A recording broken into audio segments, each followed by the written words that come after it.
रूहानी राहें धारावाहिक प्रजापिता ब्रह्मा कुमारी ईश्वरी विश्वविद्यालय, जो कि विश्वविख्यात आध्यात्मिक संस्थान है, के साथ संलग्न उन महान विभूतियों की जीवन गाथा है जिनका संपूर्ण जीवन विश्व को बेहतर बनाने की सेवा में समर्पित है। यह धारावाहिक उन महान योगियों की सेवा में जीवन की झांकी है जो कि इस ईश्वरीय विश्वविद्यालय के आधार स्तंभ है तथा अपने मन वचन कर्म द्वारा जन जन को विश्व एकता एवं विश्व बंधुत्व का संदेश दे रहे हैं।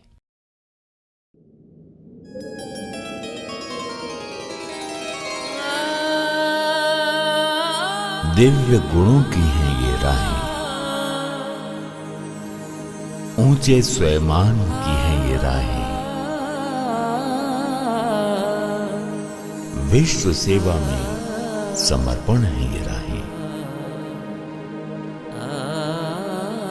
परम पिता को अर्पण है ये राहें, ये है रूहानी राहें।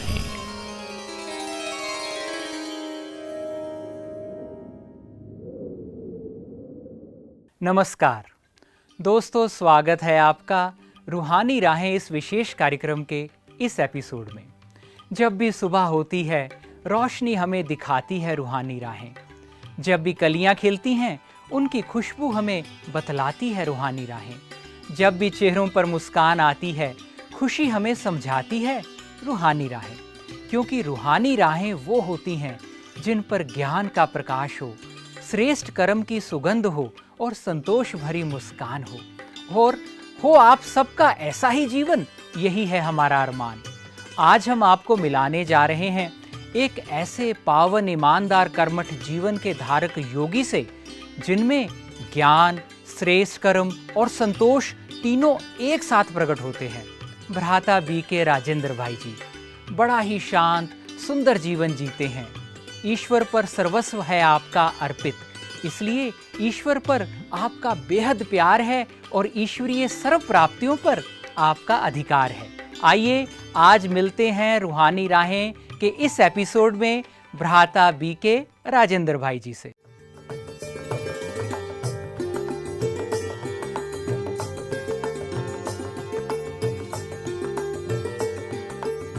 ब्रह्मा कुमार राजेंद्र भाई जी,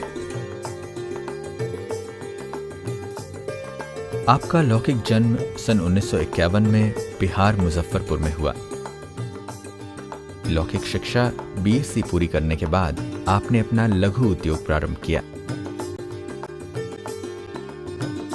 सन 1967 में आप ईश्वरीय विश्वविद्यालय के संपर्क में आए। अभी वर्तमान समय आप शांतिवन में ईश्वरीय परिवार की आवश्यक वस्तुओं एवं निर्माण कार्यों की सामग्री की खरीदारी का कार्य बड़ी कुशलता से कर रहे हैं। मैं ऐसे लौकिक में जब पढ़ाई कर रहा था, 1967 की बात है। मैं उस समय आईएससी का स्टूडेंट था और ऐसे ही शाम के वक्त कुछ दोस्तों के साथ मैं घूमते हुए शहर की ओर जा रहा था, तो इस ईश्वरीय विश्वविद्यालय पर नज़र पड़ी और हम सभी अपने दोस्तों के साथ इस विद्यालय में गए।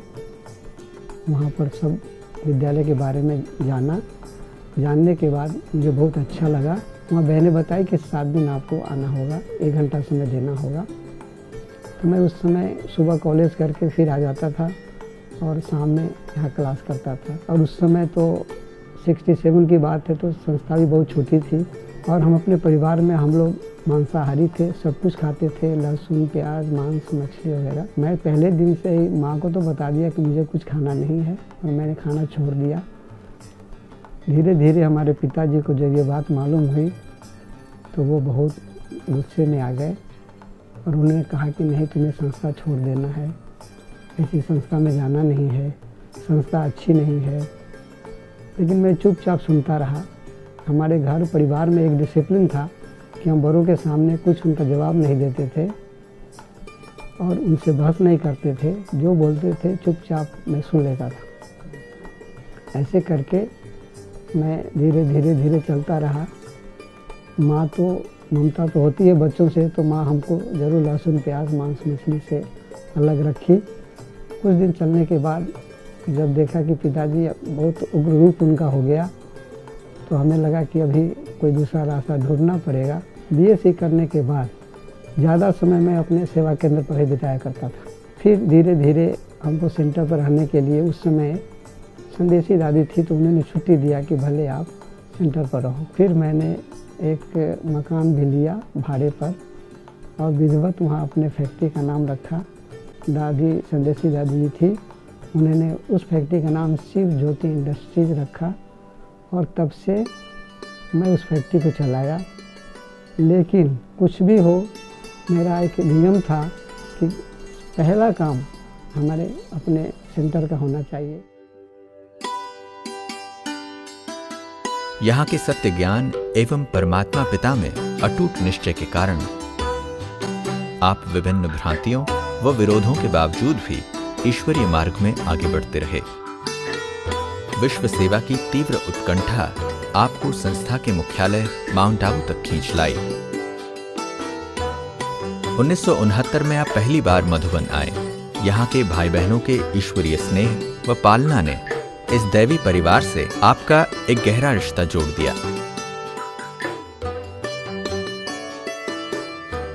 पहली बार जब मधुबन आने का हुआ तो वो समय था 69 का।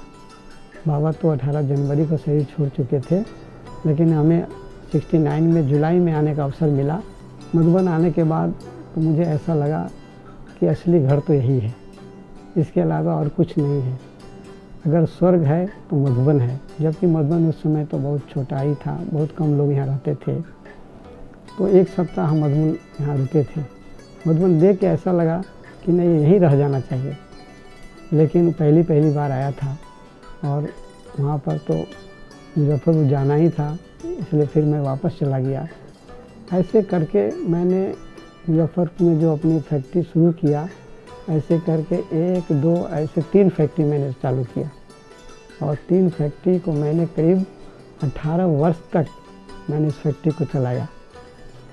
लेकिन रहना मेरा सेंटर पे होता था। जब से इस विद्यालय में जुड़ा तब से कभी भी सुबह का क्लास, मुरली क्लास, अमृत वेला कभी मिस नहीं, चाहे कुछ भी हो जाए, आंधी हो, तूफान हो। मैं 18 वर्ष रहने के बाद जब मैं 89 में जब मैं मधुबन आया था, तब मैंने दादी जी से कहा, दादी जी मुझे अब मधुबन में रहना है। दादी जी बोली कि नहीं, मधुबन में आप क्यों रहेंगे, 3 फैक्ट्री आप चला रहे हो, इतने अच्छा है, फिर वहाँ कौन देखेगा। मैं बोला दादी जी बहुत सेवा कर लिया, ये भी कर लिया, अभी नहीं रहना है। फिर दादी को कई बार कहा, लेकिन दादी मानने को तैयार नहीं हुई।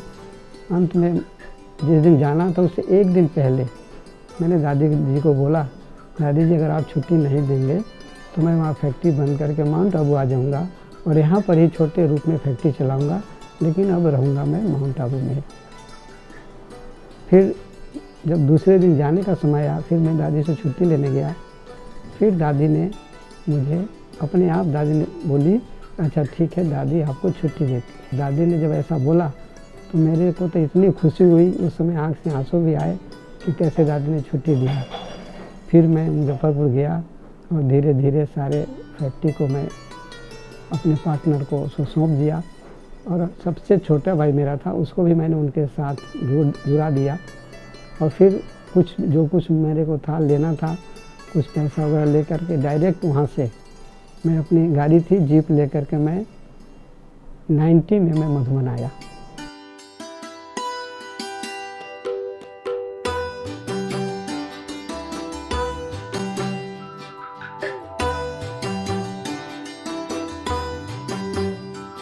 कई वर्षों तक आप अपना लौकिक व्यवसाय और ईश्वरीय सेवाएं साथ साथ करते रहे। सन 1990 में आप स्वेच्छा और दादी जी के अनुमति से सब कारोबार समेटकर मुख्यालय माउंट आबू में समर्पित हो गए। जब मैं मधुबन में जब आया तो सबसे पहले दादी जी ने मुझे पांडव वन में रहने के लिए छुट्टी दी, तो मैं पांडव वन में ही रुका और उसमें शांतामणि दादी जी इंचार्ज थी सब सेवा के लिए। तो सबसे पहले दादी ने मुझे पांडव वन के आंगन की सिक्योरिटी में रखा और दिन में मैं वहाँ सिक्योरिटी में रहता था। कुछ दिन 15 दिन ऐसा करने के पश्चात फिर मुझे दादी ने पीस पार्क के लिए भेजा। पीस पार्क में भी मैं डेली मधुबन से जाया करता था और वहाँ सेवा करके फिर शाम को आया करता था। ऐसे 15 दिन करने के बाद फिर म्यूजियम में सेवा के लिए भेजा गया। फिर वहाँ भी 15-20 दिन मैंने सेवा किया और ये सेवा करके दादी जी ये देखना चाहती थी कि सेवा में कितनी लगन है, कहीं भी एडजस्ट हो सकता है नहीं। ऐसे करके सब जगह दादी ने हमको भेजा, मैंने सेवा किया। उसी समय में ज्ञान सरोवर का ज़मीन लिया गया था और ज्ञान सरोवर तो पहाड़ी इलाका था, पेड़ पौधे थे, तो उस सब के सफाई वफाई के लिए पेड़ पौधे को काटने के लिए मुझे जाना पड़ता था। तो मैं सुबह जाता था और फिर वहाँ दिन में भोजन वगैरह भी वहीं करता था और शाम को फिर वहाँ से वापस आ जाता था। ऐसे करके वहाँ सेवा करने लगा। कुछ दिन के बाद फिर दादी जी ने मुझे एक मोटरसाइकिल भी खरीद करके दी और ख़ास दादी जी ने एक विदेश से उस समय जैकेट मंगाया था। तो दादी जी बोली कि ठंडी का समय है इसलिए मोटरसाइकिल में ठंडी लगेगी, इसलिए आप ये जैकेट दादी आपको देती है, ये पहन के मोटरसाइकिल पर जाना और फिर से आना। मैं ऐसे करके फिर ज्ञान सरोवर में जाया करता था। फिर उसके बाद वहाँ कंस्ट्रक्शन का काम शुरू हुआ तो दादी जी ने हमें वहाँ स्टोर संभालने की ड्यूटी दी और तब से मैं वहाँ स्टोर संभाला। इस तरह से ज्ञान सरोवर में उस समय बहुत दिक्कतें तो होती थी। पांडव वन से बरसात के समय में हम लोग पैदल जाया करते थे, रास्ते में पानी होते थे, सबको क्रॉस करके कभी कभी ऐसा भी अवसर आता था, बीच में एक पुल है, पुल के इधर पानी इतना होता था कि हम लोग घंटों वहाँ बैठते थे, फिर दिलवाड़ा होकर के घूम करके जाया करते थे। ऐसे ज्ञान सरोवर आना जाना रहा। फिर ज्ञान सरोवर जब तैयार हो गया उसके बाद शांति वन का कार्यक्रम शुरू हुआ तो दादी ने बोला कि अभी शांति वन भी आपको संभालना है। मैंने ज्ञान सरोवर इतना अच्छा से संभाला कि दादी बहुत खुश हुई और इसलिए मुझको बोली कि नहीं आप ऑनेस्ट हैं, अच्छे हैं, इसलिए दादी आपको नीचे भेजती है। ऐसे करके तब से शांति वन का धीरे धीरे थोड़ा सा बनने के बाद फिर यहाँ के खरीदारी का भी जिम्मा दादी जी ने हमें सौंप दिया। तब से सारा जो भी यहाँ के मकान वगैरह बनते हैं उसकी खरीदारी मैं उस समय से करना शुरू किया।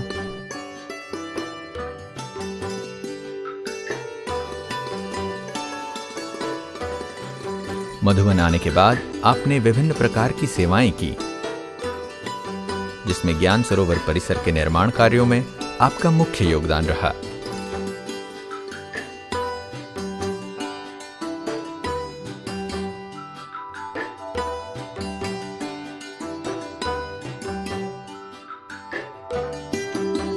अभी वर्तमान समय आप शांतिवन में ईश्वरीय परिवार की आवश्यक वस्तुओं एवं निर्माण कार्यों की सामग्री की खरीदारी का कार्य बड़ी कुशलता से कर रहे हैं।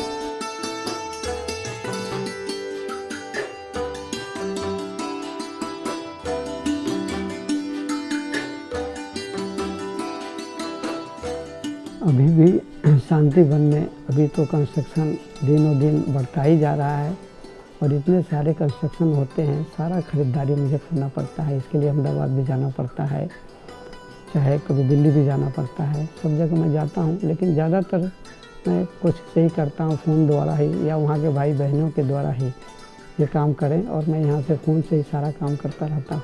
हाँ, सेवा में ज़रूर मेरा ये लक्ष्य होता है कि मैं सेवा जितना हो सके दिल जान से करूं, जितना कम से कम खर्चा हो, ऐसा मेरा शुरू से लक्ष्य रहा है। और ये दादी जी हमें जानती थी इसलिए हमें दादी जी ने ये सेवा सौंपा था।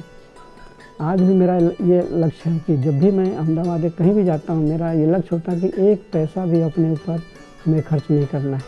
मैं पानी भी लेता हूँ तो अपने मधुबन से पानी ले करके जाता हूँ, वही पानी पी करके मैं वापस फिर मधुबन लौट के आ जाता हूँ। कभी किसी चीज़ में मैं खर्चा नहीं करना चाहता हूँ। मैं इतना इकोनॉमी का पाठ दादी जी ने शुरू से पढ़ाया जो आज भी मैं उसको लेकर के चलता हूँ। मैं एक दो उदाहरण दादी जी का बताना चाहता हूँ। जब दादी जी को सबके प्रति इतना प्रेम था कि एक दो घटना है। एक बार मुझे हार्निया हो गया था, मैं दादी जी को बोला दादी जी मुझे ऐसी तकलीफ़ है। दादी ने तुरंत डॉक्टर को बोला कि आप इनको बनारसी भाई को बोला कि आप इनको हॉस्पिटल ले जाओ। मेरे को एडमिट किया ऑपरेशन के लिए, ऑपरेशन भी हुआ। जिस दिन ऑपरेशन हुआ उसी दिन दादी जी खुद आई और देखी और हमारे सिर के ऊपर हाथ डाली, बोले कि आप ठीक हो ना? जी दादी जी मैं ठीक हूँ। तो इतना दादी जी का प्यार जो कभी भुलाया नहीं भूलता है, रोना भी आता है दादी जी की जब ये सब देखता हूँ। तो दादी जी ने जितना स्नेह प्यार दिया शायद अपनी माँ भी, लौकिक माँ भी नहीं दे सकती है। इस तरह से दादी जी ने सबको पाला पोसा है।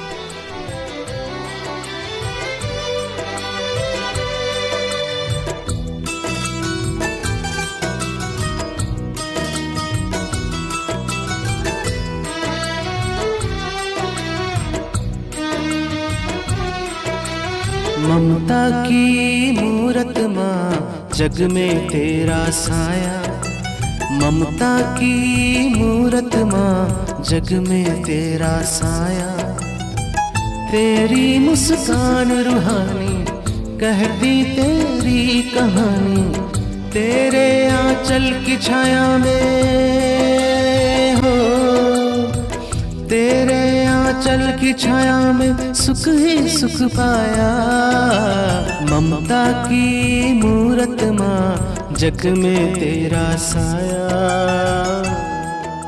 शांति वन जब शुरू हुआ था तब तो छोटे रूप में उस समय था, लेकिन धीरे धीरे शांति वन के बाद मनमोहनी वन में भी इतने सारे करीब 8 बिल्डिंग बड़े बड़े बन गए। वहाँ भी सारा कंस्ट्रक्शन का सारा खरीदारी चलता रहा और सब जगह अपने भाई बहनों के रहने के लिए ही ये सब होते हैं। बाहर से लाखों भाई बहन यहाँ आते हैं, उनके रहने के लिए दिन प्रतिदिन कम ही होता जाता है।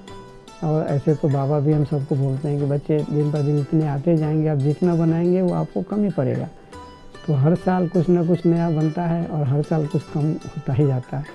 इस तरह से जैसे सरिया है, सीमेंट है, बजरी है, कोई भी चीज़ है, मतलब कंस्ट्रक्शन से संबंधित हर चीज़ हमें जहाँ भी ज़रूरत होती है लोग हमको फ़ोन करते हैं, मैं इनको उपलब्ध करा करके देता हूँ। इस तरह से यज्ञ में चाहे तीनों स्थान पर आज जो भी हमारे करीब 1000 भाई बहनें समर्पित हैं जो यहाँ सेवा के लिए हैं, उन सब भाई बहनों के लिए भी आवश्यक सामान, जैसे उसमें भाई बहनों को कुछ भी चाहिए, टूथपेस्ट है, ब्रश है, साबुन है, वगैरह वगैरह जो भी चीज़ हैं उनके दैनिक जीवन के लिए, उन सब चीज़ों के लिए भी दादी जी ने ही मुझे निमित्त बनाया था। और आज तीनों स्थानों पर उसकी खरीदारी भी हम करते हैं और सब लोगों को उसकी डिस्ट्रीब्यूशन भी करते हैं। ऐसे मधुबन और ज्ञान सरोवर में तुम सभी भाई बहनों को 2 महीने में एक बार सारा सामान जो भी उनको चाहिए वो देते हैं और हमारे शांति वन में 4 महीने का सामान हम उनको देते हैं। इस तरह से 1000 भाई बहनों के ये सभी आवश्यक सामानों की भी जिम्मेदारी हमारे ऊपर है। और मैं एक लक्ष्य रखता हूँ कि चाहे जो भी अपने भाई बहन हैं, किसी भी तरह से उनको मैं असंतुष्ट नहीं होने दूँ। जहाँ तक मेरे बस की बात है मैं ज़रूर उनको पूरा करता हूँ। कभी किसी को कोई विशेष चीज़ की भी ज़रूरत होती है तो मैं बड़ों से पूछ करके फिर उनको पूर्ति करने का ज़रूर प्रयास करता हूँ। और मेरा एक नियम बना हुआ है कि शाम होते मैं मधुबन ज़रूर जाता हूँ। मधुबन में मेरा भी समय फिक्स है। मैं थोड़ा मधुबन जाने के बाद घूम करके 6:30 से 7:30 कुछ भी हो मैं योग ज़रूर करूँगा। इसको कभी मैं मिस करना नहीं चाहता हूँ। रात को सोने से पहले भी मैं बाबा के कमरे में हो करके फिर सोता हूँ। इसलिए मधुबन से मेरा इतना अटैचमेंट है कि मैं मधुबन के बिना नहीं रह सकता हूँ।